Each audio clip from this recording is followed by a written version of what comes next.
everyone for being here, and we're now live, and I appreciate all of you folks being here. Howdy, howdy, and howdy. So thank you very much for being here, folks. I do appreciate that. We're going to have I think a pretty good show. Oh, I messed up. I don't know what I'm pushing buttons here. Well, maybe Mr. Producer can figure out what I just did.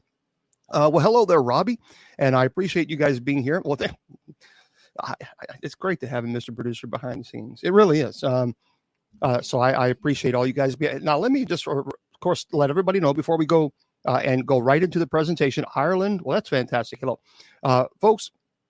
Do I have lipstick on? No, I don't wear lipstick. I don't know why I would be wearing lipstick, but no, they're just naturally, I guess, red. So I want to remind everybody to do me a favor and do yourself a favor. Before you do anything else, before we get into the really interesting conversation, I want you to do yourself a favor and go to the website that I just placed on the screen for my YouTube and Facebook and Twitter folks, kgradb.com. Now, folks, look, I tell you this every time we go on live. You need to subscribe. And the reason being is because they have some of the, I'm telling you, some great shows. And yes, this show is on the website as well. They're the producers. They produce the platform here for us to go live with you guys. KGRAD as in dog, DB. So KGRADB.com. Now, if you go there and subscribe, make sure you put Bishop. That's important because you're going to get 30% off your subscription. It's already affordable as it is. But why not save? I mean, every penny saved is a good penny, right? So go to kgradb.com. If you love the paranormal like I do, then you're always probably trying to find paranormal shows that are quality. You know, there's a lot of paranormal shows out there. It's like, oh, come on, really, seriously. I'm telling you, there are some really fantastic shows on this website. And I'm very, very proud to be partnered with KGRADB. Very proud. And so do yourself the favor. If you love the paranormal, you got to go check them out. KGRADB. Moderators, if there's moderators in TikTok, can you do me a favor? And can you put that in there so that people can go to the website? It's already on the Facebook, YouTube, and Twitter. And that would be great. So if you could do that, I would really appreciate that. And it's KGRAD as in dog, B as in boy.com. Okay, I'll get your questions, folks. I promise you, I'll get your questions. But KGRADB.com. Okay, so make sure you do that. And also, don't forget, you can visit my website and bishopjameslong.com. And you can, we do have a store online. I am going to order more of necklaces that just people loved. I couldn't order a lot, but I am going to be ordering more St. Michael necklaces. I love my St. Michael necklace. I'm telling you, this is one of the most beautiful necklaces I've ever seen, and I absolutely love it. So I'm going to be ordering more, and there we go. And so hopefully you will order yours when they finally get in. All right. Now let me just explain how this works, and then we kind of go to kind of explain for those of you who are brand new. Yes, I was on Ghost Adventures. So let's get this out of the way. Okay. Yep, I was on Ghost Adventures. I did the 3 episodes at Bobby Mackey's. I am still friends with Zach. I do still speak to Zach. I mean, I've known Zach for a long time. And so look, whether or not you're a fan of Ghost Adventures or not, Zach is a good guy. He's very, very devoted in helping, especially animals that are abused or neglected. And of course, who are waiting for adoption.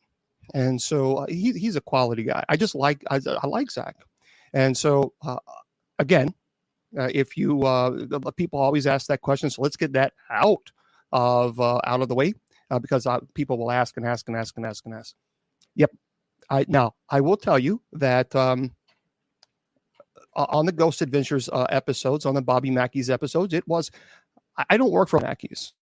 So I'm going to, if I didn't experience anything, I'll tell you if I didn't experience anything.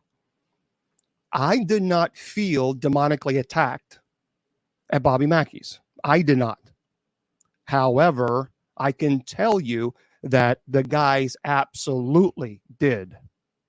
And what I experienced, what I saw, what I witnessed was very, very intense, incredibly intense. And so there we go. Let's just kind of push that out because that's people always ask. So I never felt. I heard the growls.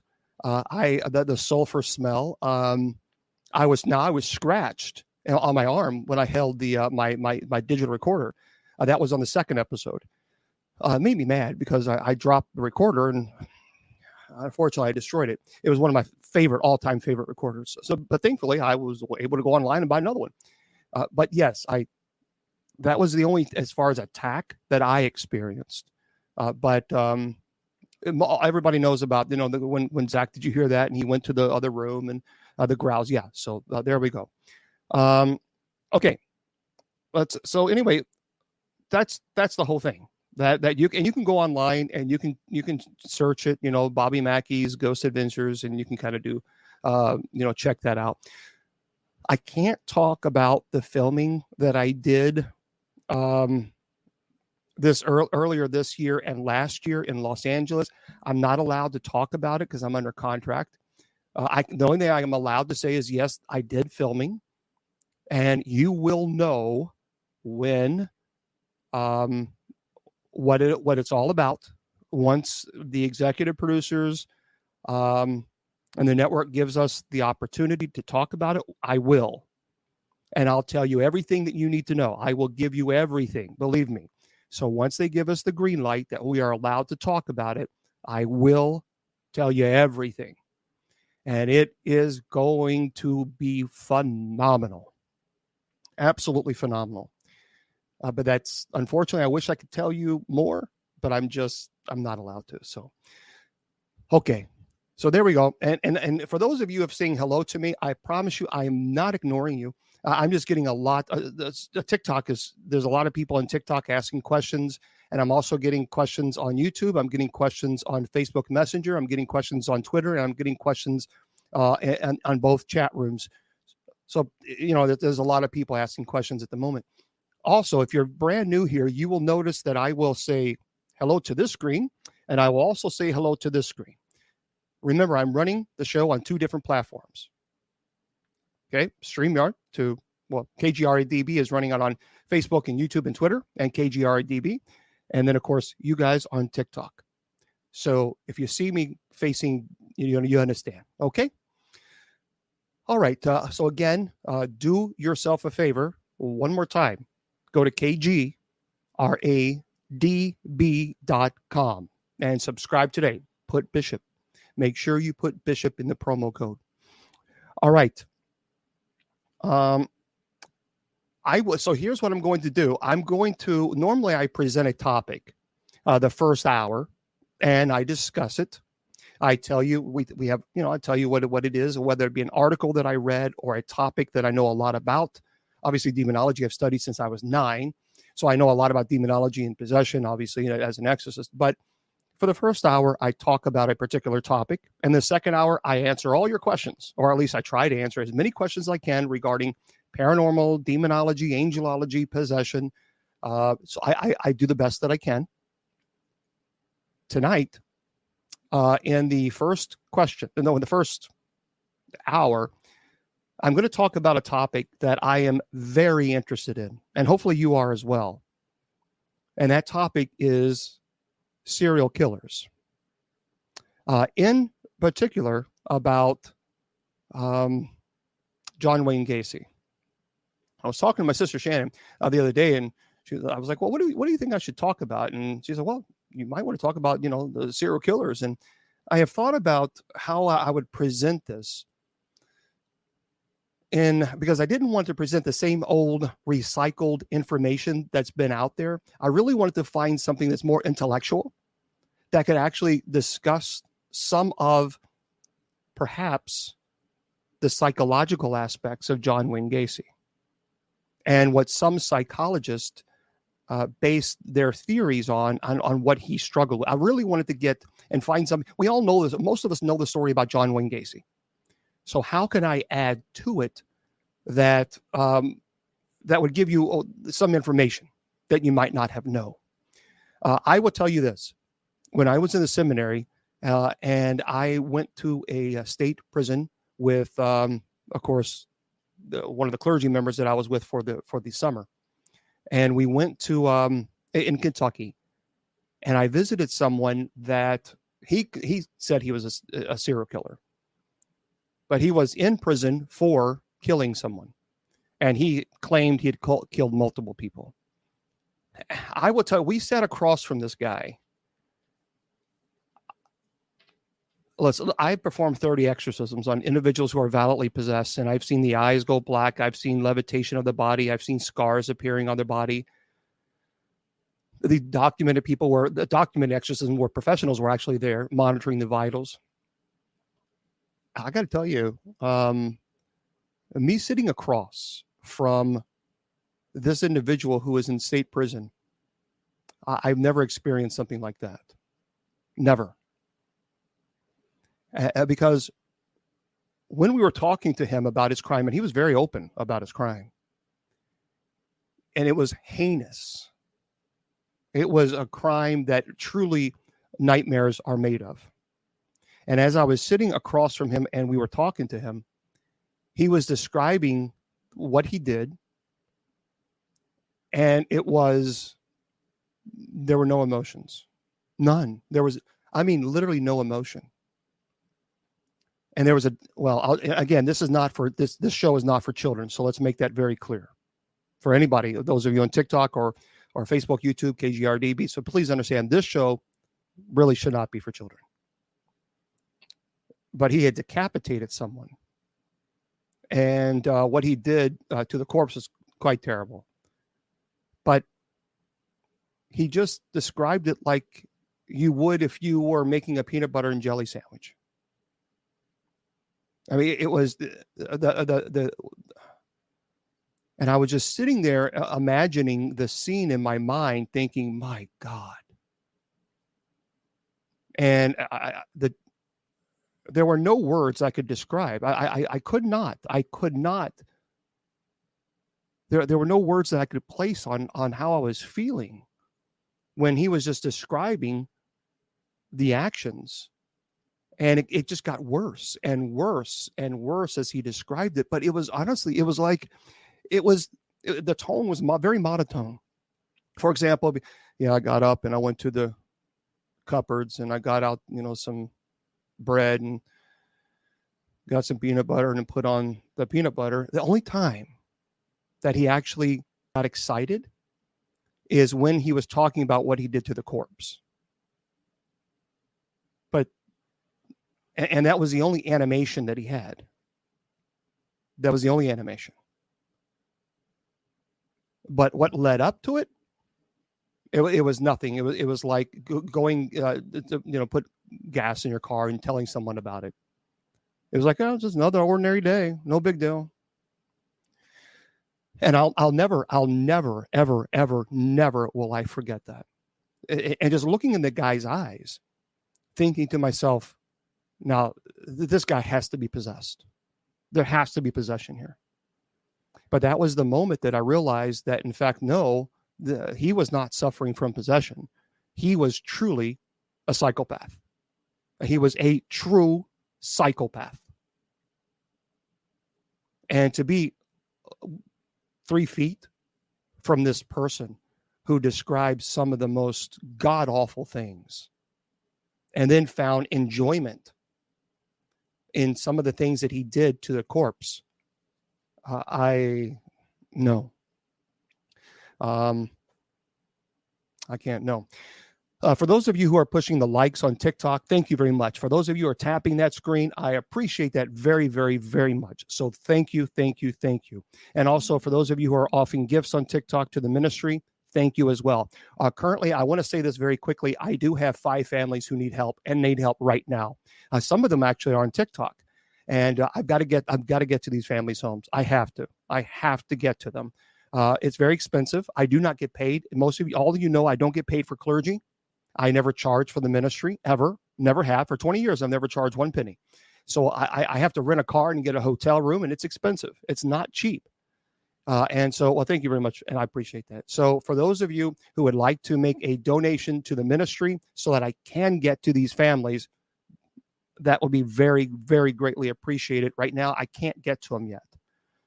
So Bishop James Long, you can just go to bishopjameslong.com. Scroll down to where you see ministry expenses and make whatever donation you want to. Usually on average, I'm there between 5 and 7 days per case. That means $100 at least a night for the hotel, and then $400 or $500 for the car. So it can get up to $1,200 to $1,500. It's expensive. It's very, very expensive, but that's what I do, and I cannot do it without your help. So I appreciate. Thank you very, very, very, very much. How do I do live? Well, I pay for it.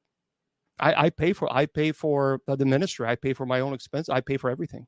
I teach online English, and so I live very frugally. And so obviously, any money that I have left over, I try to spend on the ministry. And so it's not easy. It's not easy. On average, the ministry per month might do $250 in donations per month. And obviously, if you have one case, it's $1,200. So anyway, bishopjameslong.com, and I appreciate that. Scroll down, and I thank you very much. I knew Lorraine. Lorraine was a friend of mine. I did not know Ed, but I did know Lorraine, and I loved Lorraine. She was a sweetheart of a woman. Okay, let's get into John Wayne Gacy. Now, I have searched online to try to find something that's more intellectual, and I want to share this with you because I think it was brilliantly done.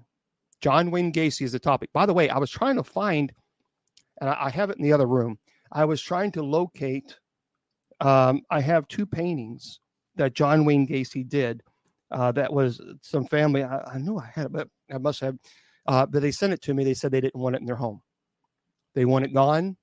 And they did not want, because when they brought these paintings, John Wayne Gacy, when he was arrested, he did paintings and he sold them to help with his funding for his defense. And some of these paintings can go from $2,000 to $20,000. And so the family bought. They like these interesting different things to buy, and they bought 2 paintings.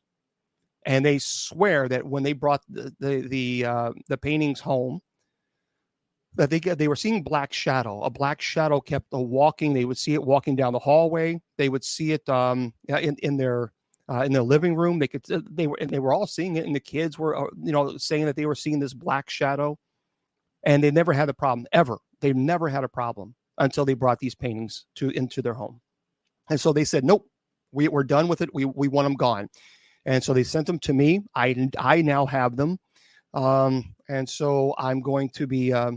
I will be showing some of these paintings off when I go to a conference. For those of you who want to meet me, I would love to meet you. I just want to say that I will be in Upstate Spirit Conference. It's called the Belmont Inn.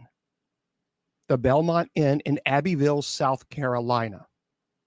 So if you want to go, you need to get your tickets before they sell out. We have some really great speakers that's going to be there. It's called Upstate Spirit Conference. And it's the Belmont Inn in Abbeville, South Carolina.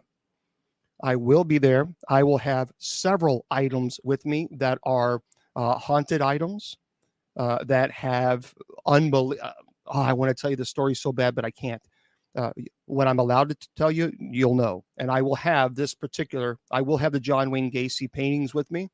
I will also have a couple of other items with me that I've talked about on the shows, as well as, I've talked about the doll that actually caused my laptop to catch fire when I was doing a presentation. So I've talked about that plenty of times. So, but I will have that with me as well. So I will have several items that are very, very aggressive. That I do not take them out of the case at all. They do not come out of the case. So I'll have that.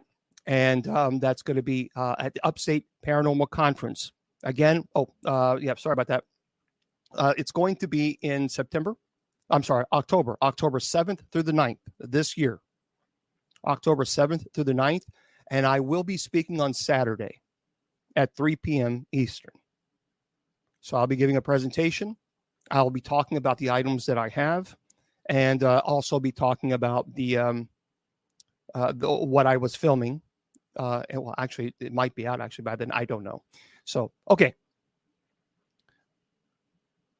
I found this article that I just brilliant on John Wayne Gacy. It's also written by Dr. Jacqueline Schildkraut and Brandon Rodriguez. And it really is phenomenal. So listen, I want to present this to you on John Wayne Gacy, and then I'll get to your questions on the top of the hour. John Wayne Gacy Jr. is a name that lives in infamy in the study of American serial killers. His diabolical means of murder and numerous victims makes Gacy a fascinating subject when attempting to understand the pathology of a serial murderer. Now, this presentation is going to analyze the contextual factors surrounding Gacy's murders and the psychological factors that may have contributed to his offending, such as paraphilia, and we'll talk about that in a minute.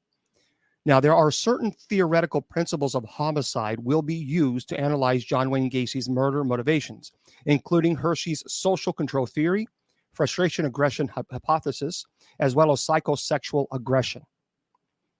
So hypothetical strategies for interviewing Gacy will also be discussed. And this presentation aims at presenting comprehensive analysis of Gacy's offending and motivation to better grasp the phenomenon of a serial killer. I tell you what, when you read John Wayne Gacy, and it's terrible. Now, I had the opportunity to speak to an author. His name is Jason Moss. He is no longer with us. And listen to this. This is crazy. Jason Moss was on a lot of television shows, and he wrote a book called The Last Victim. And what Jason did is he would write serial killers called The Last Victim. It's a book by Jason Moss. And he would write serial killers, everyone, I mean, all the serial killers, and he would want to speak to them and get to know them and understand from their psychological aspects. Well, apparently, he got very close to Gacy. And he even went to the prison and met him and spent time with him, and Gacy would call him often from prison. And Gacy, according to Jason, Gacy even tried to rape him. Now, Gacy told him that he knows exactly how Jason was going to die. And Gacy told Jason that you will die by bullet in your head. Jason got very, very deeply involved from a psychological aspect in these serial killers' lives. And he did not have an exit strategy, meaning he did not have a way to get away from them from the psychological aspects, because these people are master manipulators. Jason started suffering from depression and committed suicide by a gunshot. So I had the opportunity to interview Jason, obviously before his unfortunately demise, and he was very animated that Gacy was unbelievably cruel. That there were two types of individuals that he met with Gacy. Gacy could turn it on like that. And at one moment, he was a very gregarious, very nice, very kind. And the next minute, he turned on a dime. And he was very abusive. And he said you could tell by looking in his eyes, you could just see it, that there was a change. And Jason got so heavily involved in these psychopaths that he really didn't know how to kind of push away. And unfortunately, he committed suicide. So in order to fully understand John Wayne Gacy's homicidal intent, one must look into his early childhood. Now, many people don't know about his early childhood, but his early childhood was filled with both physical and mental abuse from his father, John Gacy Sr.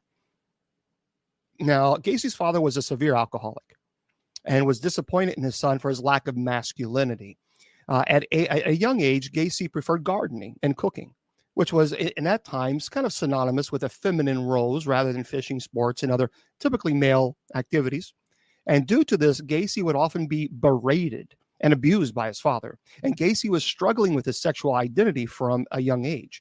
But he moved to Illinois, married, and had a family to conceal his homosexual desires. Despite the layers of concealment, Gacy shrouded around himself through his heterosexual family life, and he succumbed to his homosexual desires when he sodomized the young boy. Now, he was convicted for 10 years in state prison, but only actually served 18 months. And during Gacy's incarceration, his father died of cirrhosis of the liver due to his drinking problem. And upon learning of his father's death, Gacy seemed to snap, believing that his father died from the shame of Gacy's conviction of sodomy. And that this is from John Wayne Gacy biography in 2015. Now, he grew up violent. He grew violent, very violent towards other inmates, and repressed his sexual desires for young males even further. Now, after release, Gacy moved to Chicago and attempted to restart his life and becoming a highly respected member of the community. Actually, he was a very successful businessman with his own construction company and had very close ties to leaders and political figures. Gacy hosted block parties as well, where he dressed up as Pogo the Clown for children. Pogo the Clown was a character that Gacy created to obtain the trust and respect of his community. And in an interview, Gacy recounted how he wore his costume because he says it regressed him to a childlike state. And despite Gacy's exterior success behind closed doors, he would lure young men and boys to his home, where he restrained, raped, and murdered them. And Gacy recounted committing his murders in his Pogo the Clown costume, providing the ghastly image of a killer clown that people associate with Gacy today. So Gacy's murder track, it's believed, lasted for 6 years. But I personally think and I've done a lot of research on Gacy as well as Dahmer, I absolutely am convinced that he killed long before 6 years. So, but he killed 6 years without even drawing substantial suspicion from authorities or associates. And that ended when he raped and murdered a young man who was well known and respected in the community. And the boy was last seen with Gacy, which invoked law enforcement to investigate and eventually uncover the vast amounts of victims buried under Gacy's home. So authorities concluded John Wayne Gacy's murder spree lasted from about 1972 to 1978. In which he amassed a victim count of 33 boys and young men. And analyzing John Wayne Gacy Jr.'s biography identifies key aspects to assessing his psychological profile. So I will talk, first I'm going to give the psychological assessment, and then I'm going to give you my assessment as an exorcist if I believe he was possessed. The Pogo the Clown persona is a prime example of John Wayne Gacy's ability to manipulate the individuals with whom he interacted. Now, his ability to coerce and charm was so sharp that parents actually enthusiastically allowed Gacy to interact with their children with no problems at all. John Wayne's, Gacy's manipulative, charming nature, heinous offending, and subsequent lack of remorse for his crimes are indicative of what is called of an antisocial personality disorder. That's abbreviated as ASPD. So if I say ASPD, I am referring to antisocial personality disorder. Now, John Wayne Gacy exhibited personality characteristics in tune with ASPD, antisocial personality disorder, such as superficial charm.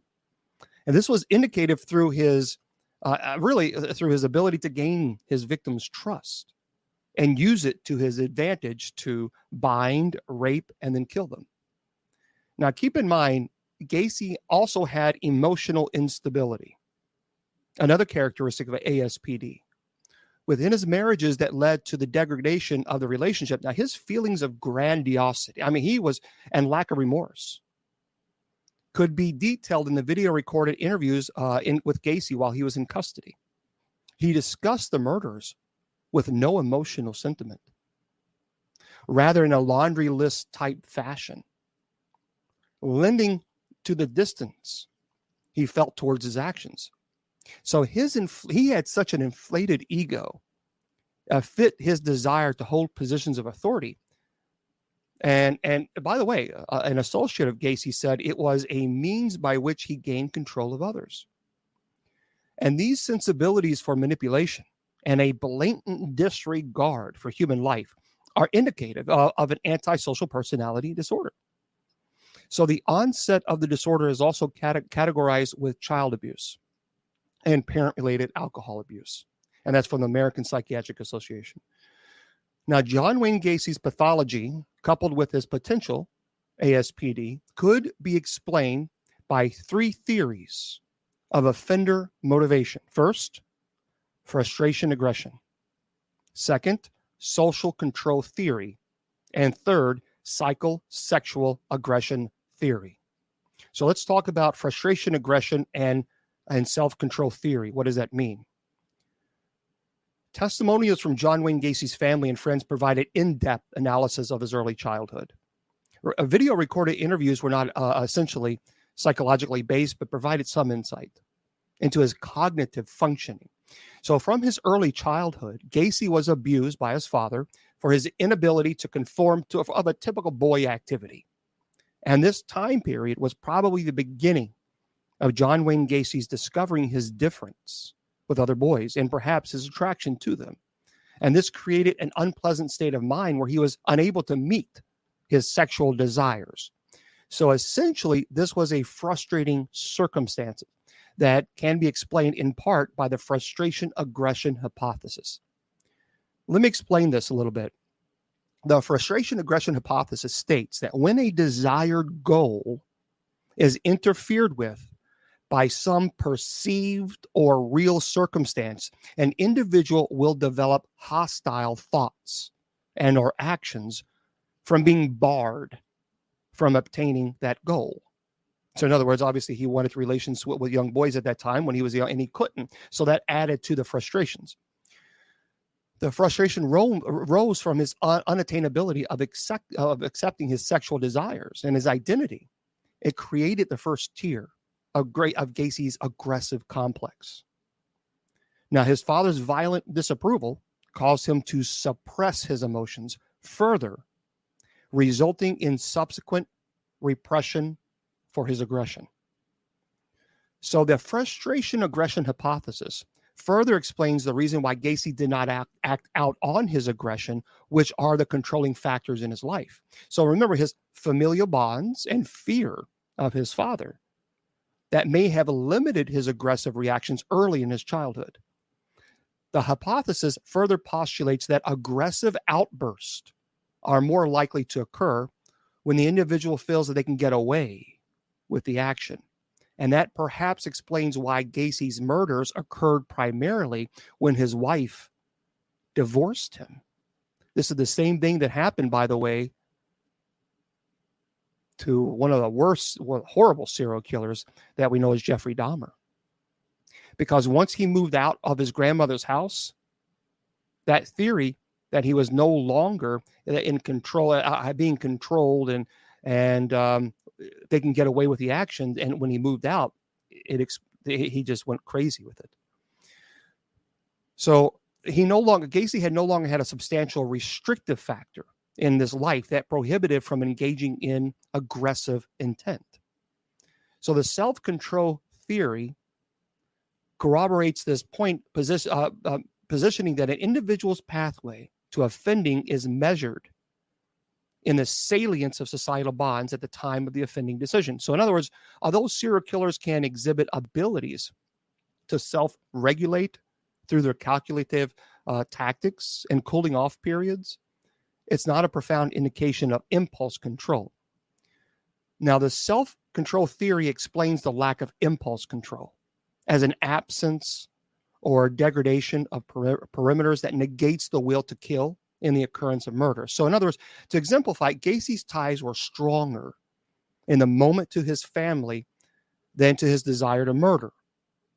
Once Gacy's salient bond of his family dispersed, the motivation for self-control was abated, and he succumbed to his innate aggression.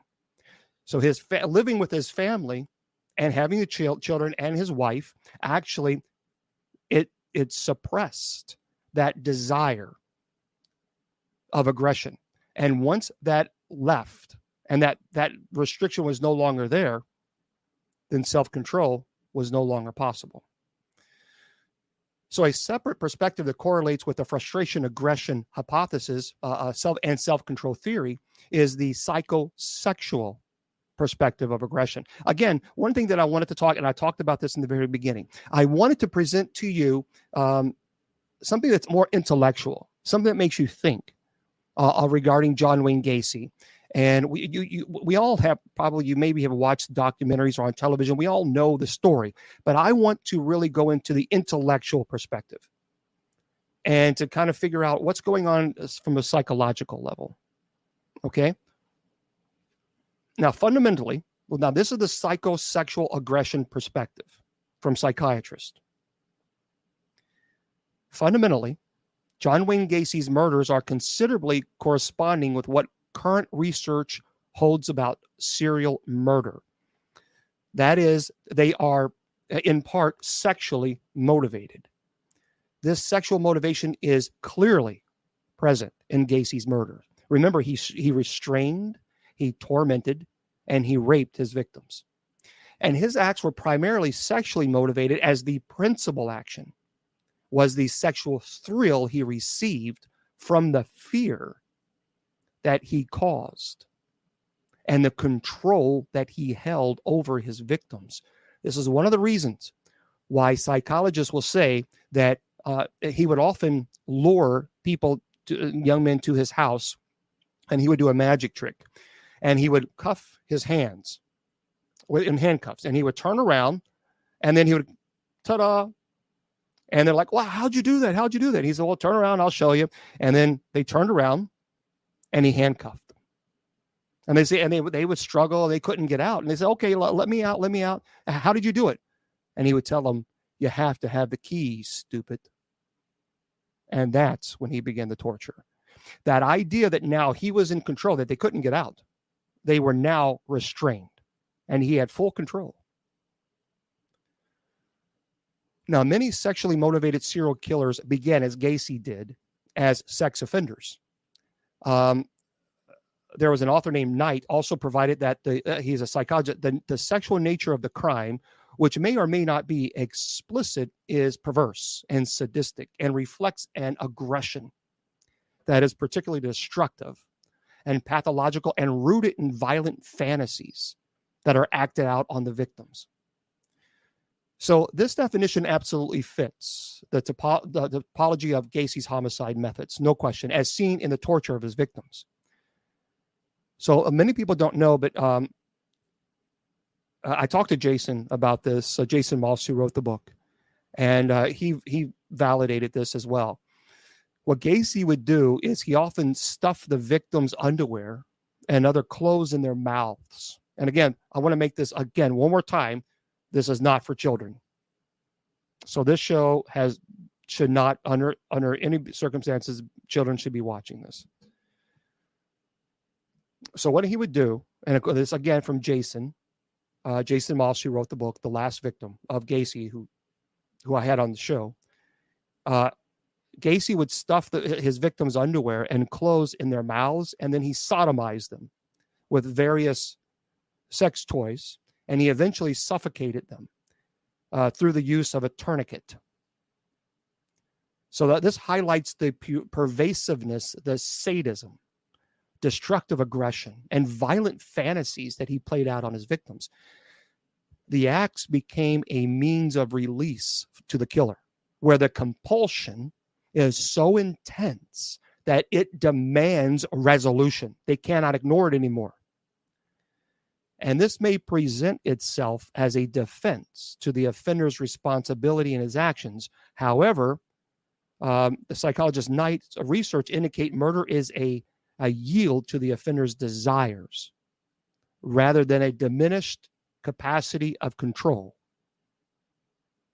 So the offender, according to the psychologist, the offender is still cognizant. They're still aware of right and wrong of their actions, but disregard it to appease the sexual tension. And Gacy was a willing killer with a certain psychological affinities and trauma that preceded his murderous intent. However, this did not diminish the culpability of his actions. Now, John Wayne Gacy was a terrible, horrible serial killer. Although he almost precisely fit the typical mold of a serial killer characteristics, given the analysis conducted on his psyche and pathology of murder, interviewing this subject would be a very difficult task. And Jason Moss found that to be true. Gacy's hypothetical diagnosis of antisocial personality disorder would present many challenges to obtaining cohesive and accurate information from him. What Jason did is Jason Moss, again, who wrote the book, which I do have, that Jason signed, The Last Victim. And Jason would start lifting weights and so start getting fit. And then he would send Gacy these pictures of himself without his shirt, because he knew that would reel Gacy in. He knew that would grab Gacy's attention, and it did. And the problem with Gacy is he was a true master manipulator. Jason wasn't prepared, because Gacy not only grabbed hold of, from a psychological aspect of Jason, but psychologically, Jason couldn't handle. And he thought he could, but he could not handle the craziness, the crazy world of Gacy. And so the significant issues would be his manipulative. So even if you were trying to interview him, he is a master manipulator, callousness towards his crimes, and overall grandiosity. He was still the greatest thing that ever existed. To approach this subject would be difficult, since counseling professionals have still not developed an effective means of treating antisocial personality disorder. Many treatment options can cause or exacerbate symptoms of a psychological illness, depending on the therapy practices, making the management of this disorder much more difficult. So from a research perspective, it would be, and this is what Jason did to allow Gacy to control the dialogue, which he did. His heightened ego would prove difficult to battle against. And that's American Psychiatric Association stated this. His manipulative nature can cause him to embellish or downplay certain scenarios to fit his motivations. So whether he desired to seem like the victim or justified in his actions would determine his responses. So in this case, it would be one of those things you just couldn't, there is no treatment for this. And the challenging but revealing personality characteristic of lack of guilt or remorse would prove most useful when discussing Gacy's motivations, his mind state, his method, attitudes towards his victims. Essentially, his inability to identify with his victims is in an emotional capacity would allow the researcher to obtain objective information. Gacy stated in an interview, quote, "It's not like they were altar boys." Let that sink in for a moment. It's not like they were altar boys. In his mind, that's how he defined these innocent victims when questioned. So although his manipulative nature would draw question into anything he remarked, it's best to develop some rigidity to the actions and play along with the motives of if you were, and that's what Jason did. But unfortunately, he got caught up in it and he couldn't get away from Gacy. John Wayne Gacy endured a harsh childhood. True. and had a perceived antisocial personality disorder, which I believe he did. Through the evaluation of his life and murder through various theories, certain theoretical conclusions have been made by psychiatrists. His actions, we can all say, were heinous, yet very cohesive with serial killings. His murders were classified as a combination of frustration aggression, self-control, and psychosexual aggression principles of offending. Gacy was an opportune specimen for studying serial homicide because he was captured alive, and in-depth insight into his early childhood and life and crimes provided the foundation for the correlation of his actions with psychological social motivation theories. The examination of these theories through the lens of Gacy's offending is indicative of his detachment of societal bonds, susceptibility to his sexual aggression, severe lack of remorse. So in conclusion, the sexual aggression that Gacy faced, coupled with his psychological trauma from youth, suppression of his sexual identity, breakdown of social controls, and antisocial personality disorder created the infamous monster that once allured children as Pogo the Clown. The question that people ask me all the time, do I believe John Wayne Gacy was possessed? No, I do not. I'm absolutely 100% convinced that he was not suffering from possession. Do I believe that he was influenced by the demonic? Yes, I absolutely believe that he was influenced by the demonic. Now, what I mean by that, there are two types of demonic activity. One is what's called ordinary demonic activity. The other is extraordinary demonic activity. Ordinary demonic activity is this.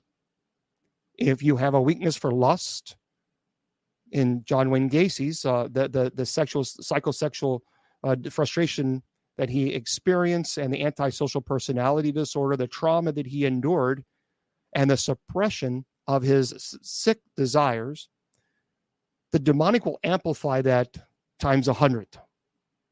So it's already complicated in that he was dealing with antisocial personality disorder.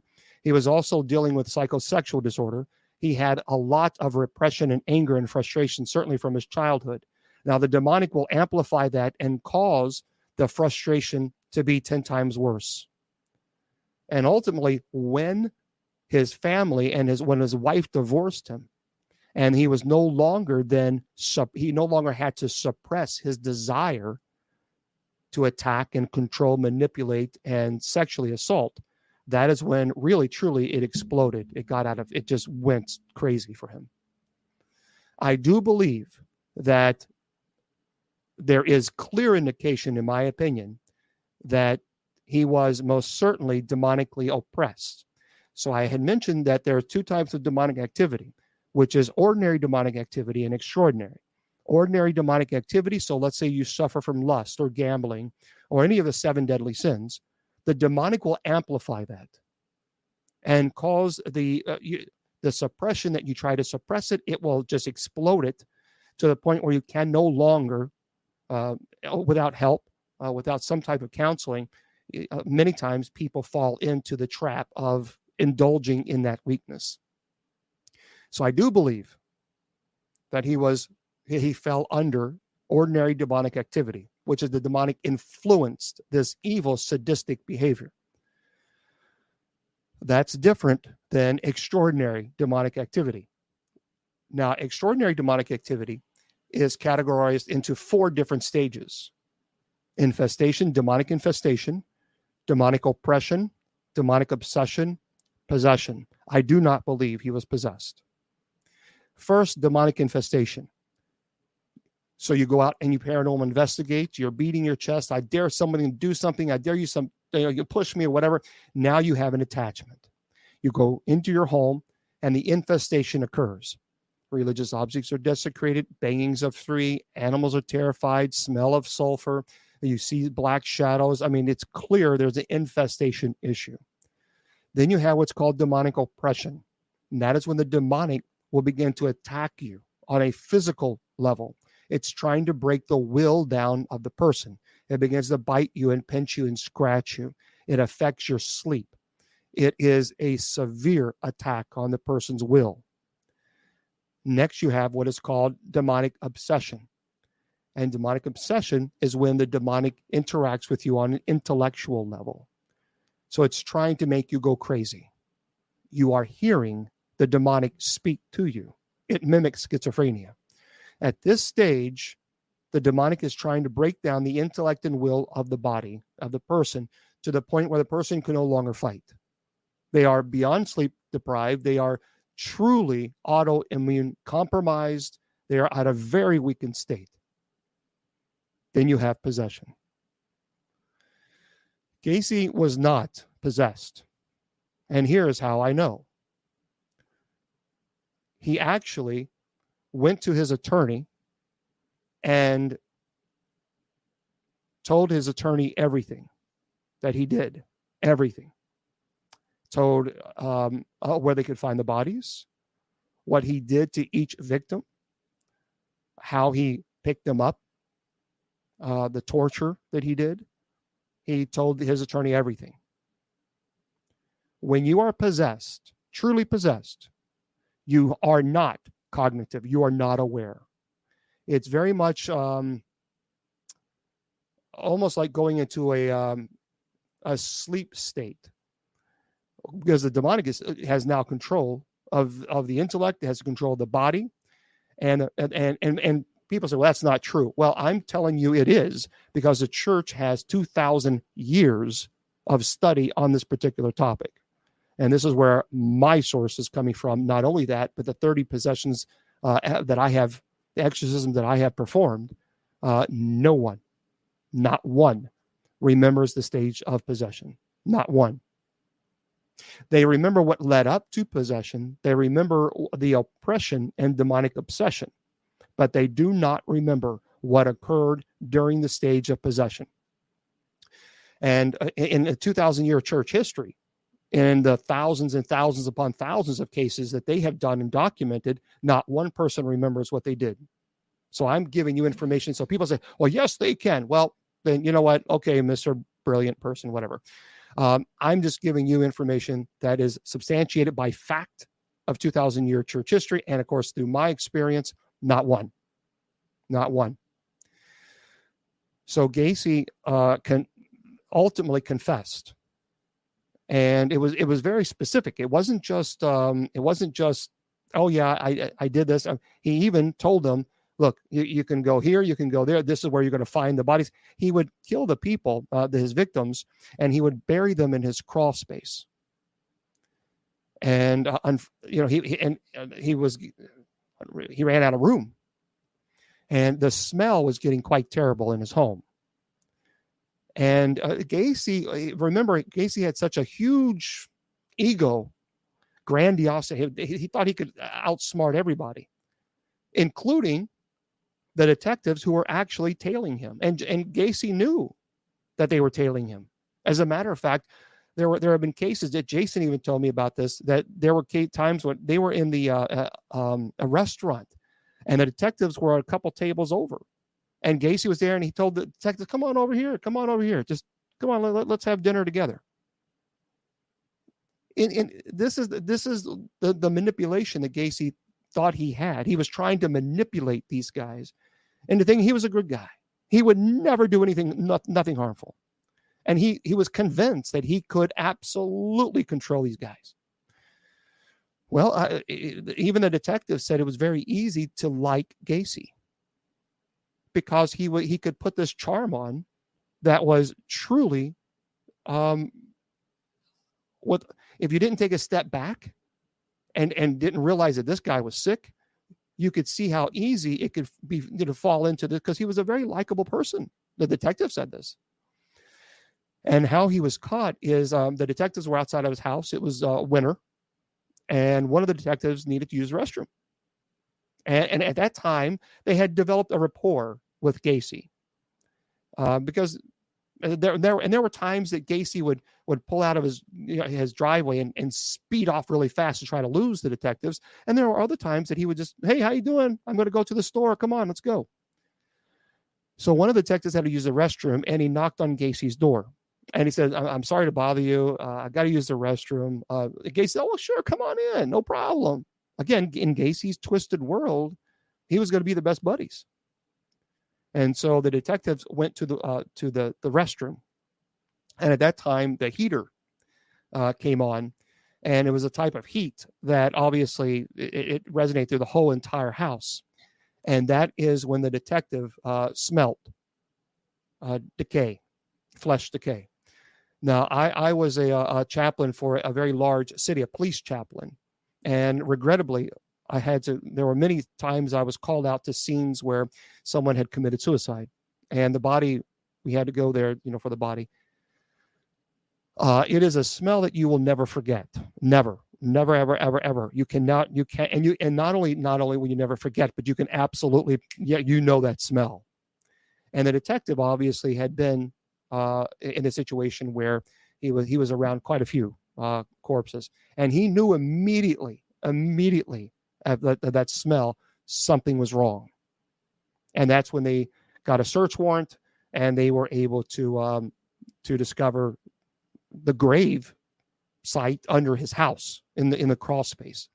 And that's how it all started. As far as his downfall. But Gacy remembered everything that he did. He remembered the murders. He remembered their names. He remembered what he did, and he remembered where he buried them. That tells me without question, that he was fully cognitive, fully aware, fully in control, and he chose, and I believe he was there was a demonic attachment, but he chose to indulge these sick, twisted fantasies instead of trying to get help.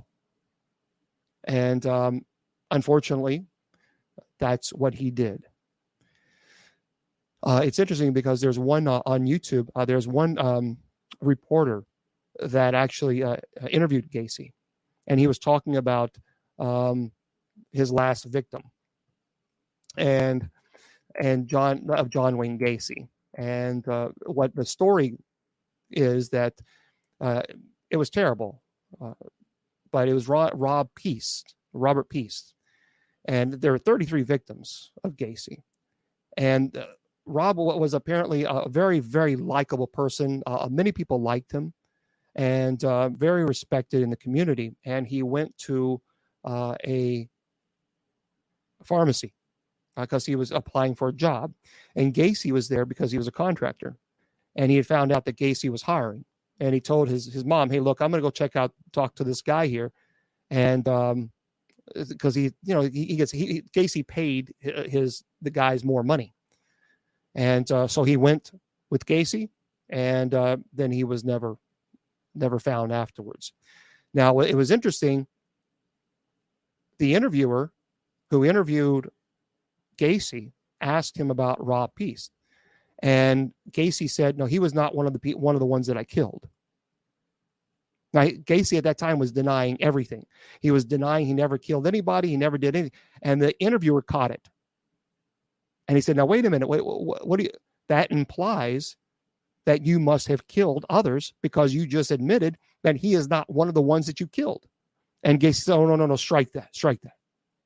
So really, ultimately, that was a sorry, I'm on chaplaincy, so hospital chaplaincy. Okay, good. It's not the you got to answer the calls, but thankfully it's not. I do hospital chaplaincy, and I volunteer as a chaplain, and unfortunately there are times where people have horrible accidents, and then they call me, and I administer the last rites. So I always have my clergy phone always next to me, because you never know when I'm going to get the phone call, and that could happen at any time, any moment. It's happened at 2, 3, 4, 5 o'clock, 6 o'clock in the morning. So, but it's terrible. So I think that Gacy, to conclude, I don't think Gacy was possessed. I do believe that he, in fact, was demonically influenced, and he suffered from severe psychological trauma at the hands of his father that he never got help for. And again, very sad indeed. I do have, I thought I had them with me, but I guess I have them locked up because I don't really like having them out because, well, yeah, I don't have them out here. I have 2 paintings of John Wayne Gacy, original paintings that a family purchased. They just like kind of odd things, I guess. And they brought it home and all hell broke loose in the home. I mean, it was terrible. And they said, we don't want it anymore. We don't. So, of course, I went also to their home and I blessed their home as well. Thankfully, there's no activity. There were bangings. I heard a couple of bangings, especially upstairs. There was a smell of sulfur. The kids they kept seeing this black shadow that would come in and out of their room. Interesting enough, there was a little boy and a little girl, and this black shadow would never go towards the little girl. This black, and they both saw it. The kids, because they share the same room, and so as soon as you walk into the room, over here is the little girl's room and over the little girl's bed, twin size bed, and over here was the little boy's bed, and here's the door, and they would have a night light in the hallway, and they knew when the door was opening. I mean, you have to turn the knob, there's no way, because it latches pretty good. You can't just simply. It wouldn't be the air coming on or the pressure coming in from the air conditioner, because it latches pretty good. So it's a newer house, and so you have to twist that. You have to turn the knob.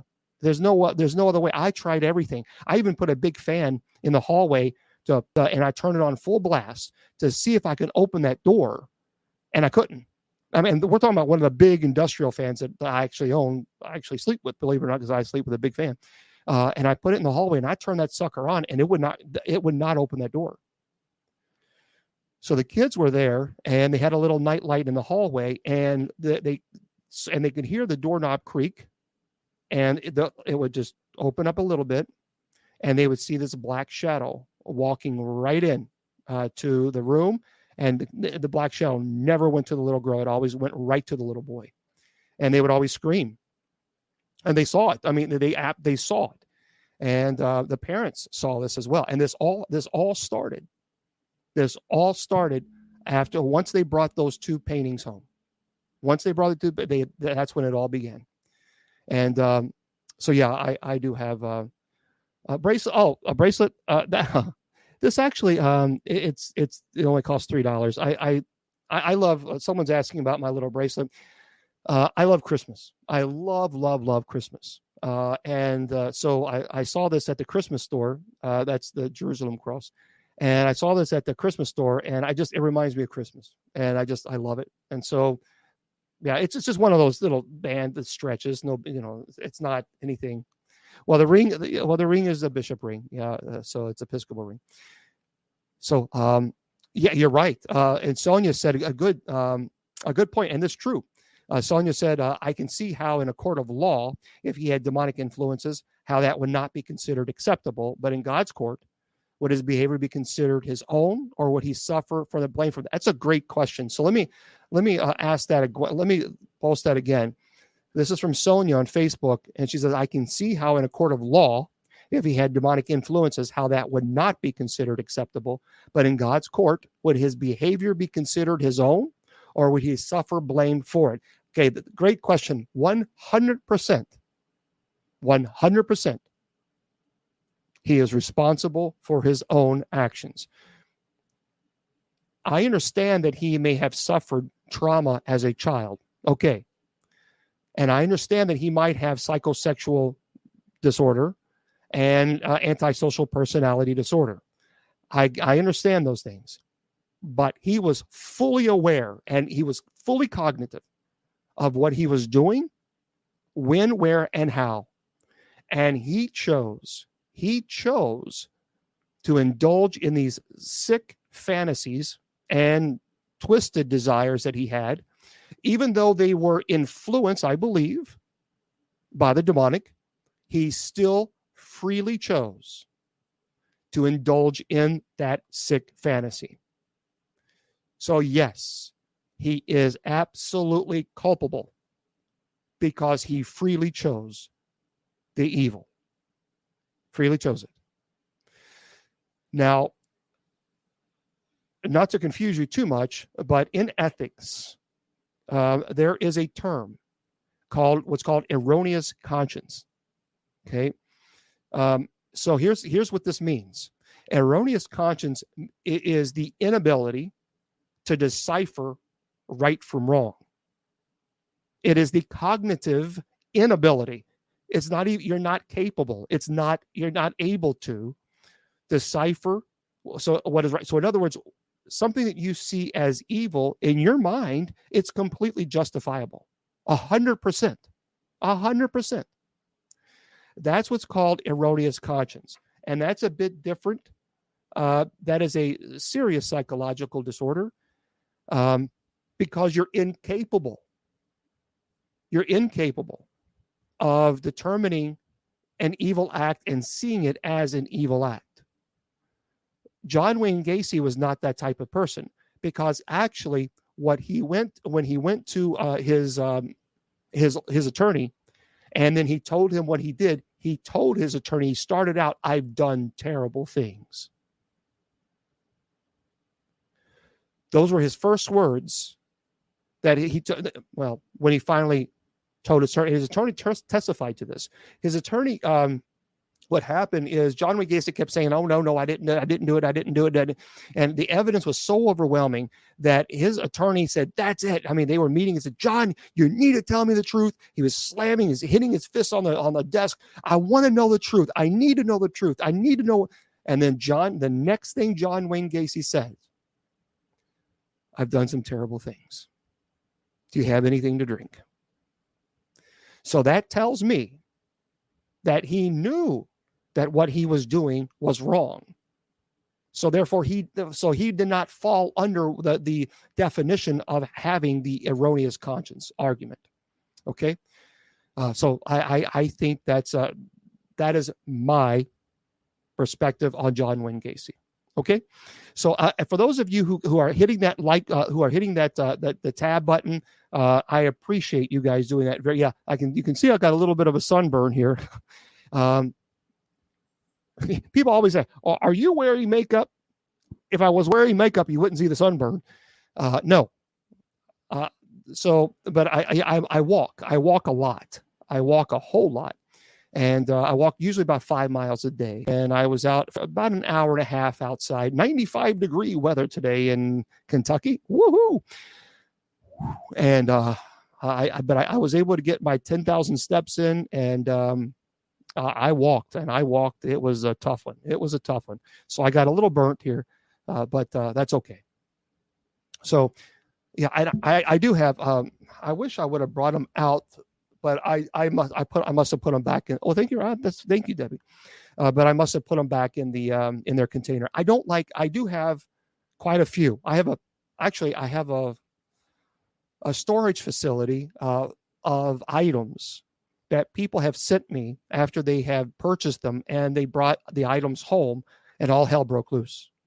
And they say, I don't want the item anymore. Take them away.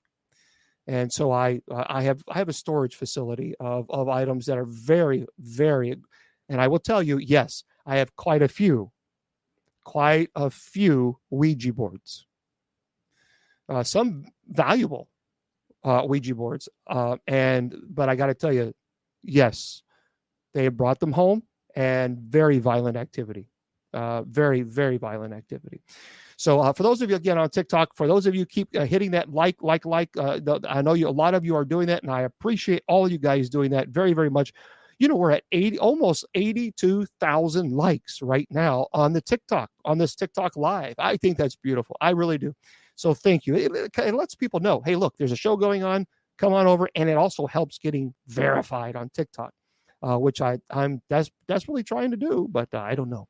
It's one of those,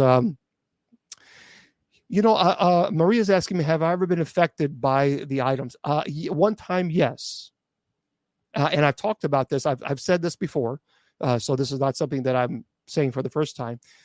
There was one item that I hardly ever take the violent items. I rarely ever take them out of the protective case. Very rarely. But there was one particular doll that caused a house completely gutted a house, a fire. And I couldn't believe this case. I couldn't believe it. And I've talked about this many, many times, so this is not the first time I've talked about this. It was a huge, beautiful home. And these people loved eclectic things. And they got this doll, and all hell broke loose in their home. And ultimately, the house just turned to rubble. I mean, ashes. There was nothing left. Nothing left. The only thing that was left in that home was the doll. That's it. Everything else, we're talking about, this was a big home, rubble. And there's burnt stains on the doll itself. You can actually still smell the smoke. And I put it in a protective case, and I've talked about this before. I was in Louisville. There's the Paranormal Conference in Louisville, Mid-South Paranormal. And I have a laptop when I do a presentation on demonology, and I had it in its case. And there were people who claimed to be psychic and mediums, and it was a pretty good sized room, and they were asking me, Bishop, can you take it out of the case? We'd like to see what we feel. And normally no. But the whole room kept saying, please, please, please. I said, okay. If there's one objection in this room, I'm not going to do it. No. All right. So I took it out of its casing. I walked it over to the first person. No, I don't want to touch it. Every person in that room said, please put it back in. We don't want it. I mean, it makes people sick. So I was getting ready to put it back in its casing. And then someone asked me a question about the paranormal question. And I got distracted. And what I did is I put it next to my laptop because I wanted to answer the question so I wouldn't forget. And I turned around and I was addressing the question. And a volunteer firefighter who was there, who was also a paranormal investigator, Bishop Long, turn around. I turned around. My laptop was on fire. The whole entire room of people saw this in Louisville Mid-South Paranormal Conference. I have never seen anything like that in my life before. Never. I've always heard about, demonic attachments. I've always heard about haunted items. But to actually, and it ruined my laptop, destroyed. That made me mad, of course. But I was like, James, why didn't you remember to put it in the case? But I put it right next to my laptop, and the laptop actually caught fire. The whole entire room witnessed this at Louisville Mid-South Paranormal Conference. So I don't take that out of its case anymore. And I certainly don't ever put it next to any of my electrical equipment. That does not happen. And it does not go in, and I don't want it in my home. So it's in my storage facility and in the protective case. But actually, I'm going to be bringing that. That's going to be one of the items that I will be bringing at the conference.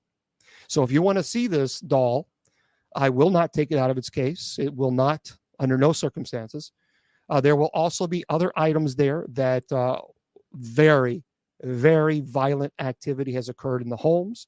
I will be bringing that as well. I also will be bringing the John Wayne Gacy paintings. So that's going to be at the Upstate Spirit Conference. It's this October 7th through the 9th. It's at the Belmont Inn in Abbeville, South Carolina. So if you want to come by and you want to hang out and you want to meet me, and I'd love to meet you. Again, you're going to have to get your tickets because they're going to sell out. It's not a huge place. It's October 7th through the 9th. And that's in Abbeville, South Carolina. So if you want to go there, and there's going to be a lot of speakers, a lot of great speakers. I'm going to be speaking at Saturday at 3 p.m. Eastern. And so I'll be doing my presentation then. But you got to get your tickets. If you don't get your tickets, you know, unfortunately, it's going to be one of those things. You know, but the Upstate Spirit Conference, October 7th through the 9th, and that's in the Belmont Inn in Abbeville, South Carolina. That's the only paranormal conference that I'm speaking at this year, the only one, and at least that I have scheduled right now.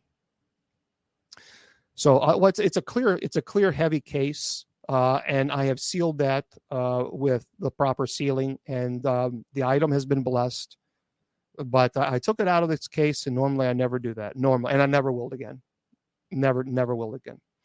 So you'll be able to see it. It'll be in the case, and you'll be able to see this, but you won't be able to hold it, and I'm not taking it out. So, but you'll at least be able to see it. Having a great day. I hope that you're having a great day as well. It is. Don't worry about it. It's heavily protected. So, guys, you're all good.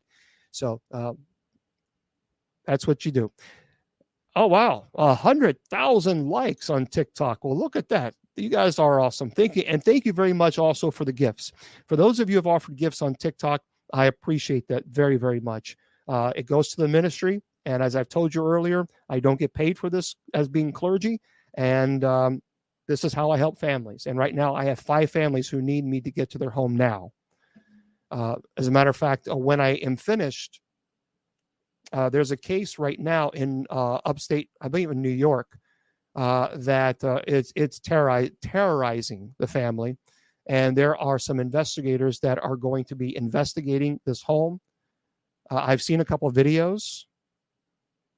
And I'll be speaking to the investigator tonight after the presentation about what to look for, what to be careful about, what not to do. It looks like it's a possibility of a possession case. So at least from the video that I've seen, it definitely grabbed my attention. And I've seen a lot of videos that's like, okay, that's fake. So this one grabbed my attention. So anyway, and there's another one in Tennessee. There's another one in Florida. There's another one in Texas. So yeah, we got quite a few. So if you want to help, BishopJamesLong.com, BishopJamesLong, LONG.com. Scroll down to ministry expenses. Please make whatever donation you can so I can get to these places. Shadow people. You know what's interesting, Sam? Sam on TikTok is asking what my opinion on shadow people. I have investigated thousands of locations through the years, thousands. I've been to homes that were demonically infested. I have performed thousands of minor rite of exorcisms. I have had cases that are demonically infestation cases where there were shadow people, and there was an overwhelming sensation of dread with these presents. It was heavy. I mean, very heavy. Religious objects were desecrated. It went down the list. And you could tell there was something very violent about these shadow people. And then I've also been to places where, for example, Waverly Hills in Louisville, which I've been to many, many times. And I've seen so many shadow people at Waverly Hills, and never once have I ever felt threatened by these shadow people. But I knew that there was something there, but I never felt threatened there. So, it's interesting. Now, there's theories on shadow people, Sam, and the theory is that obviously we're talking demonic and even human spirits are in spirit form. So many times when you have a demonic infestation, you can have what's called a full body apparition. And quite often, cases where you see children, the full body apparitions of children, many times the demonic will trick you into thinking that you're speaking to a child or seeing a child, because then you don't feel threatened. Your defense mechanisms are kind of removed a little because it's a child. I mean, what's a child going to do? And then before you know it, now you're interacting with a child or what you think is a child, but it's not. In every case, and in 100% of the cases, I will tell you this: in every single case that there was a child, when it was demonic infestation, you could not see the eyes. In every single one of them. And I have quite a few.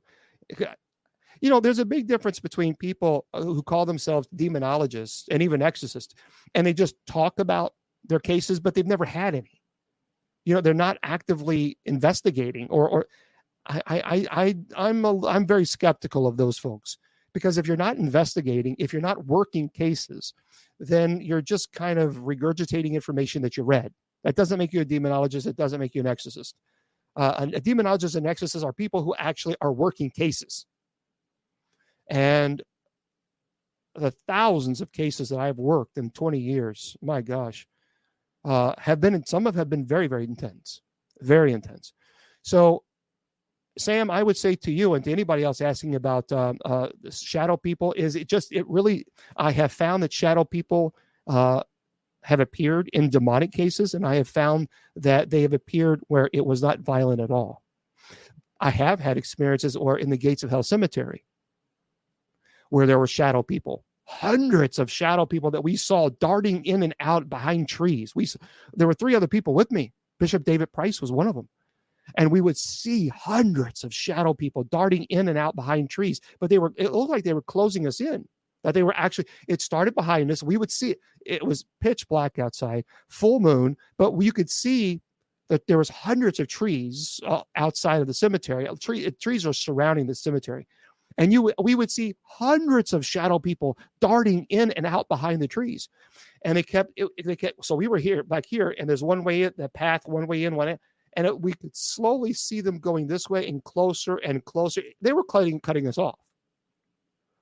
And that's when we said, it's time to go.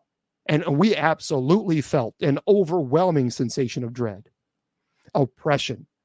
That was intense. I tell you, the Amityville staircase that was captured by the Warrens, I talked to Lorraine about that many times. I was friends with Lorraine. I had her on the show, as a matter of fact, and I even asked her that question. That child, Lorraine said there were no children in that home, none, during that investigation. They didn't want children to be in that home during their investigations. And when they took that picture, and this was back in the day, right? Back in the day where you had negatives as well. Lorraine, they had the negatives of this. So there's a lot of people saying, oh, it's fake, it's fake, it's fake. Lorraine had the negative of this picture.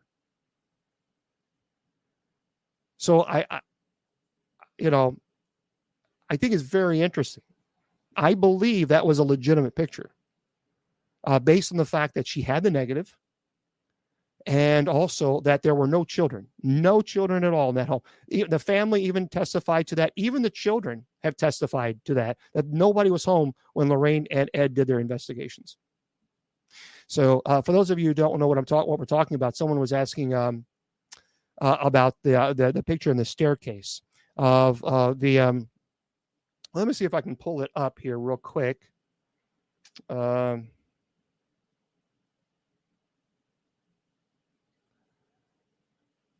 Hold on one second, everybody. That way I can show everybody so that yeah, there it is. Okay. So let me turn the screen up a little bit so you guys can see the brightness.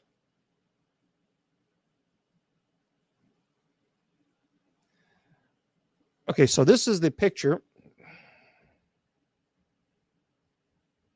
By the way, the little boy that you see actually is one of the little children that was actually killed in the home. He was one of the children that was actually killed. And you can see him right here. See him peeking out behind. You see him peeking out right there. There he is. See that? And that actually, and you can see there absolutely, there is a very strong resemblance with the picture that they took and the little boy that actually was one of the children that was killed in that house. So I absolutely can tell 100%, in my opinion, if you blow that up, it looks just like him. Now, I talked to, again, for those people say, no. I talked to Lorraine. She's passed now. She has the negative. I mean, they have the negative of this picture. So it was pretty intense. It's crazy. So I think in that aspect, it's a very, very interesting picture. And Lorraine was absolutely, you would not convince her otherwise. And so was Ed. They were 100% convinced that house, whether or not you believe the whole story of Amityville, that house had a demonic infestation. They were convinced.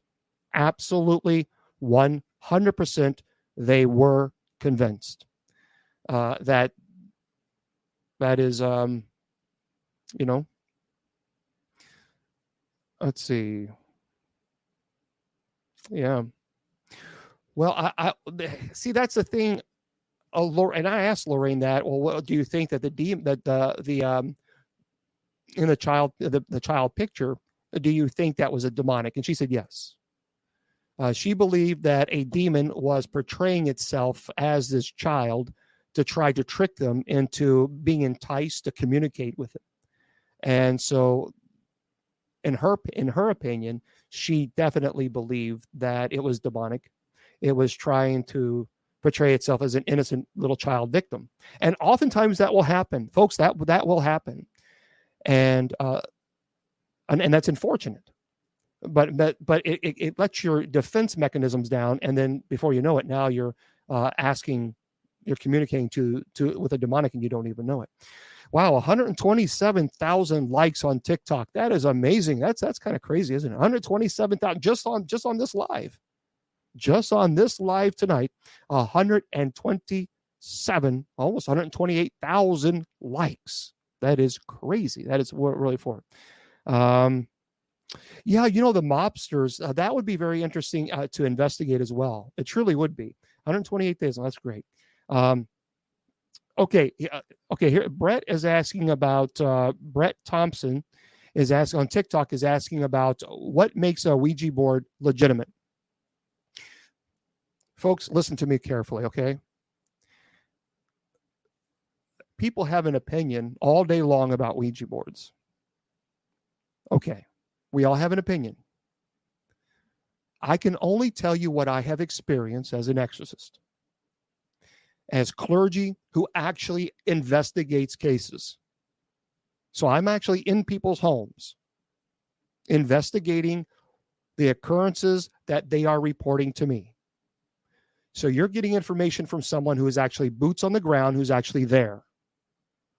I will tell you that I have had cases.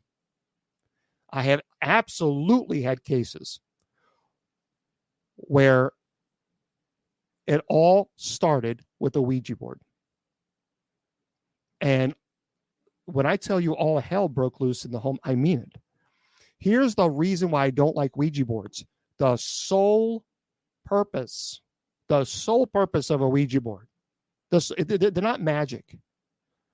The sole purpose of a Ouija board is to use it to communicate with the spirit world. That's the whole purpose of it. That's it. For example, look, here's a pen. Okay, here's a pen.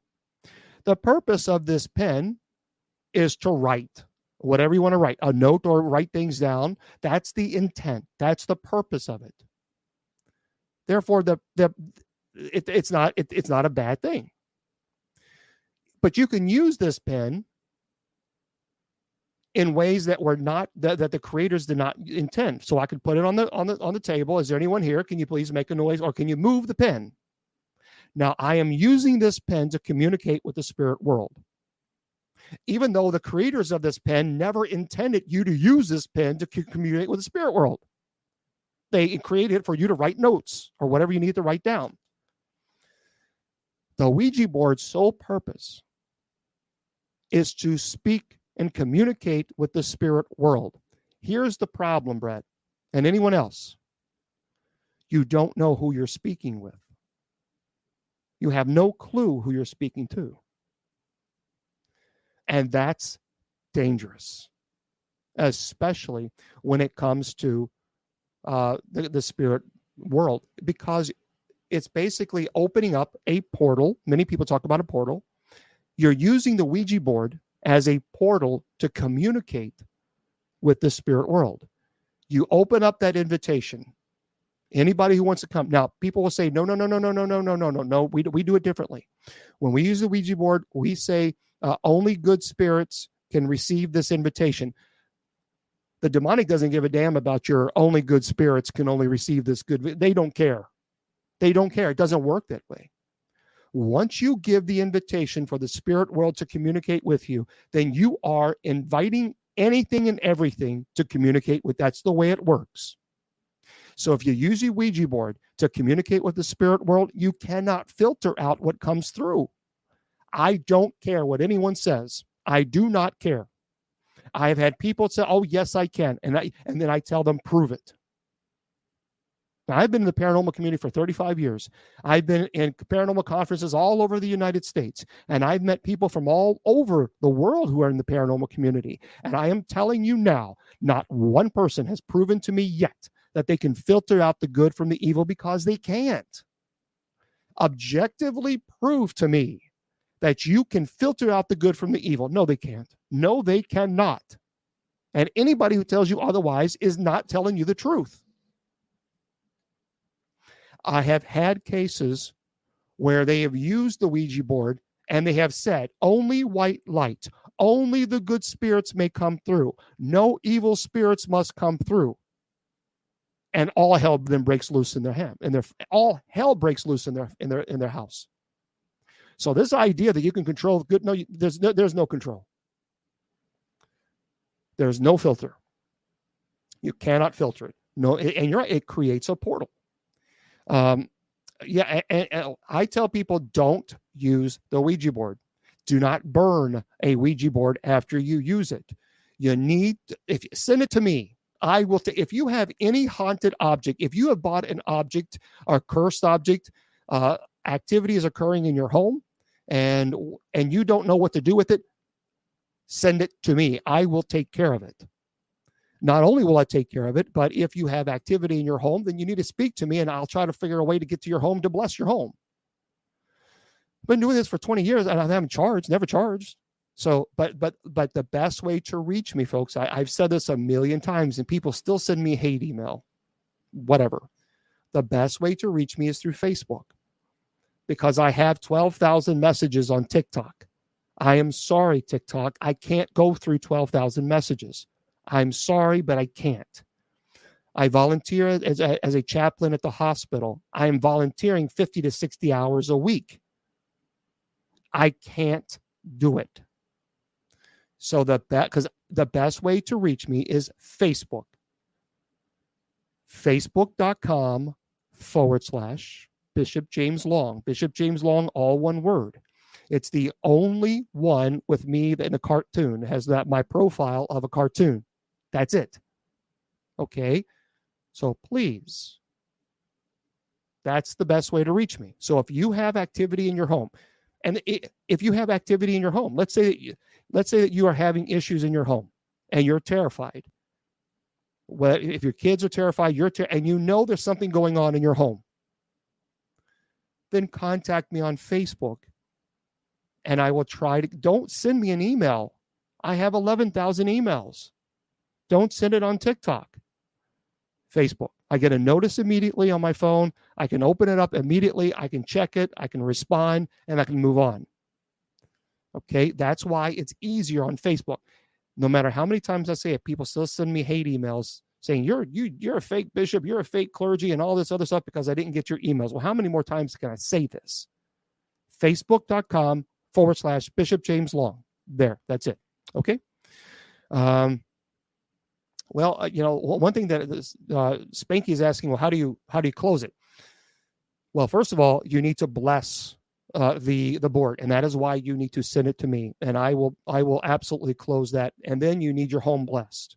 So if you have opened up a portal in your home, if you have used this any items to communicate with the spirit world, you need your home blessed. Period. That's it. There's just. Now, can you bless your own? Yes, you can bless your own home.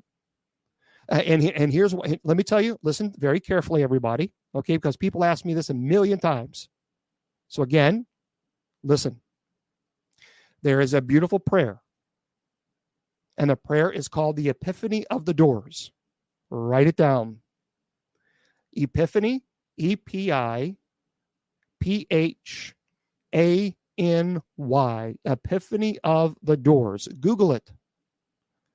And you can do that in your own home. I do it every week in my home. Every single week, I do it every Sunday without fail. Epiphany of the Doors. And you can Google that, and there you go. Okay? So, yes, you can absolutely fight back, but that's one way how you do it. Epiphany of the Doors. All right. Now, if you have, I know, Jared. I know. Jared's telling me people have fake buttons and fake TikTok accounts. I know, and I've said it a million times.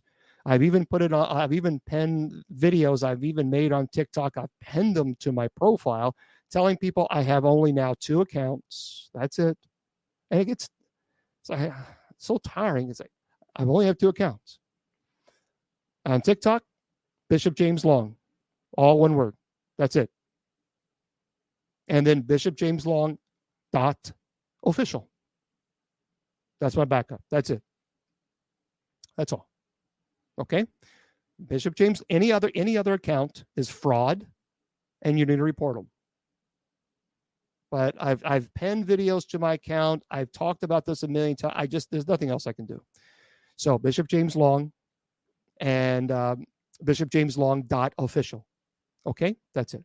So again, yeah, Epiphany of the Doors. I know you did a video on my house, but Maddie. Okay, well, Maddie, what I want you to do, if you really need my help, Maddie, this is what I want you to do. Okay, now listen, Maddie, I want you to write this down. Facebook.com/Bishop James Long. Bishop James Long, all one word. That's my profile. Facebook.com/Bishop James Long. Send me a message. Don't send me a message on TikTok. Okay? And yep, Maddie, you send that to me, and then we'll work on it. How's that? Okay?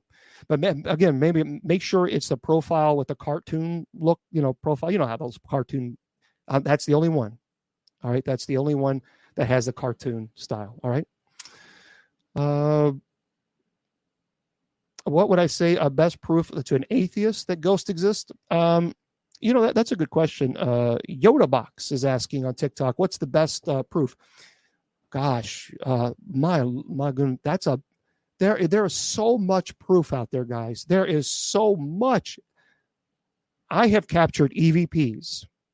EVPs is called electronic voice phenomenon. And you take a digital recorder or a tape recorder for that matter, and you go to a location and you ask preliminary questions. I always ask preliminary questions because I want to know what I'm dealing with. So I always ask 3 questions. Do you confess Yahweh is your God? Do you kneel before the cross of the Lord? And do you confess Jesus Christ is the Son of God? I always do preliminary questions first. Because one time I asked a question, do you confess Yahweh? Yahweh is the Hebrew name for God. Do you confess Yahweh is your God? And I got an EVP, Class A EVP that said, hell no. Good. Now I know what I'm dealing with. So I always do that. EVPs, there's Class A, B, and C. Class A is, you can hear me now. It's that clear. Class B, you can kind of hear it. It's distorted, but you can hear it. Class C is something is there, but you really can't really tell what it is.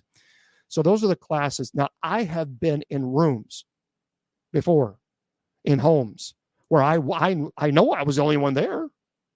And I had my little digital recorder, matter of fact, at the Bel Air house in Bel Air, Ohio, which I am planning to go there to do a live investigation. It will be a live show on a Friday. So I promise, I just want to do it when it gets a little cooler because it's just too hot. It's too hot in the summer. So when it gets a little cooler this fall, I am going to be going there, and we're going to be doing a live presentation. I know the owner. She's great, Kristen Lee. So I was the only person there. and I heard a growl. I was at a cemetery in Louisville called Eastern Cemetery. And look, guys, look this up. Yeah, you don't want to burn a Ouija board. You want to seal that. You want to seal the Ouija board, because when I'm talking about sealing, is I use there's sacred oil that we use and holy oil, and we seal it. And you want to make sure that it's blessed, and that properly closes the portal there. And then, of course, wherever you used it, your house needs to be blessed. Oh, you're very welcome, Richard. I was saying something, but I forgot what I said. And that's what happens because I'm naturally blind. So I have no idea what. But anyway, whatever I was saying, I'm telling you, that's what happened. Squirrel. It's going a little. But anyway, whatever I was saying, I was in the middle of. Because burning doesn't close it. Burning doesn't seal it. And there is a prayer that exorcists, the clergy, will pray that we close that portal completely. That's what we do. We make sure we have to cleanse it. The cemetery. Thank you, Medallion. I'm telling you. But there's a cemetery in Louisville. Thank you, Medallion. I appreciate that. There's a cemetery in Louisville. It's called Eastern Cemetery. Guys, Google that after the show. Terrible history. It's no longer being used. The groundkeeper at that time, what he was doing is actually burying people on top of one another. And sometimes he would actually take he would dig it up, and he would throw the body in like a ravine, and he would resell the coffin and place bodies, so here you are thinking that your loved one is there and your loved one has been thrown off a ravine. Terrible. He was arrested and he was in prison. But check that out. No, Michelle. No. It's just facebook.com/Bishop James Long. There's no .official there. On TikTok, it's at Bishop James Long. That's TikTok. And then on TikTok, it's at bishopjameslong.official. That's on TikTok. But on Facebook, it's just facebook.com/Bishop James Long. Bishop James Long, that's it. All one word. That's it. Okay. So I was at Eastern Cemetery, and I had a digital recorder. Thank you, Mr. Producer. And I had a digital recorder with me. And Class A, EVP. And I said, do you know who I am? Because I just wanted to see if they'd say, Bishop Long or whatever. And it clearly says Seth. I don't know who Seth is. But there was no one around me. I know there was no one around me. I mean, duh. But I didn't hear it. When I had the recorder, I heard nothing. But then when I took it in my car and I turned the speakers up and I heard it, that was wow. So there is so much evidence that investigators have captured. The evidence there's a plethora of evidence out there that's just overwhelming. It's undeniable. Undeniable. There's something there. No question. I do a disappointment. I see the thing is a lot of people are asking me, about family members and can they give you a form of disappointment? I think a lot of that also, we have to be very, very careful because when you lose a family member, it's also a stage of grief. And the stages of grief, sometimes, depending on how deep the grief is, people have said that they have seen what they thought were their loved ones, and their loved ones were disappointed or mad. And that really ultimately, because they were in such grief, that can be explained. I don't think, I think if our loved ones visited us, they understand because they obviously have experienced life and they know the stresses of life. I don't think that they would come to see you and show you sadness unless you're doing something you shouldn't be doing. And people tell me all the time, well, there's no such thing as ghosts. The Bible says there's no such thing as ghosts. Nope. Just the opposite. Because I've talked about this many, many times. Matthew chapter 14, verse 26. Matthew chapter 14, verse 26, when the disciples saw Jesus walking on water, when the disciples saw him walking on the sea, they were terrified and they said, it's a ghost. They didn't say demon. They said ghost. In Luke chapter 24, verse 36 through 51, after Jesus was crucified and then he reappeared, it says they were frightened and terrified because they thought they were seeing a ghost. So what does that tell you? It tells you that the disciples had the concept of what a ghost was. So they obviously knew what ghosts were. They had the concept of it. And then Jesus obviously said, why are you so frightened? Why do you doubt? Look at my hands and feet and see who I am. Touch me and find for yourselves. Ghosts don't have flesh and bones as you see that I have, which implies what? That ghosts are in spirit form. If ghosts didn't exist, Jesus would tell them, ghosts don't exist. Don't be stupid. It's not what he said. Rather, he said, it's an identifier. It's an identifier. Ghosts don't have flesh and bones, so therefore they're only in spirit form. So the idea, again, that human spirits do not exist, I do not believe that at all. I do not. No, a ghost is not a demon. I disagree with you 1,000,000%, and I'm speaking out of 35 years of experience and investigating thousands and thousands of cases. I disagree. And I disagree because I have had cases where there was haunting, if you will. It wasn't violent. Things were moved and things of this nature, but there was no desecration of religious objects. There was no smelling of sulfur. There was no bangings of the wall. Nothing. Activity did not occur when I began to religious provoke. Nothing. So I disagree. And I'm telling you as an investigator for 35 years, anybody can have an opinion. But unless you're an investigator and actually boots on the ground and have investigated cases, well, your opinion is irrelevant. And I hate to be rude. Anybody can have an opinion. I'm telling you from an investigator perspective and its clergy perspective, I'm the one who's out there investigating cases. So I disagree. Disagree completely. Let's see. Yeah, I agree, Kathy. I agree. Okay. So, but I've not experienced that as an investigator. I've not. And people always say to me, well, no, all ghosts are demons. No, they are not. And it tells you that in scripture, because I just gave you 2 scripture passages. And if you read the Septuagint, which is the Greek translation of the New Testament, there is a very clear distinction between ghost and demon. And in the Septuagint, it does not say demon. You can't get it confused. It's impossible to get the 2 words confused. That would be like getting cat and car confused. You can't do it. 2 different words. So anyway, Kel Dog, Kel, someone's asking a question about, oh, crud, it just went so fast. I just, Keldog, can you ask that question again?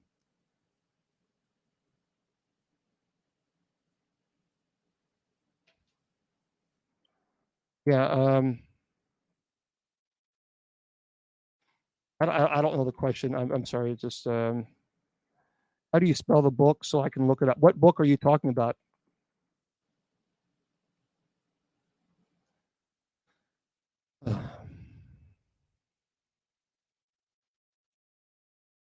Yeah, I'm sorry. I can't. I've tried to.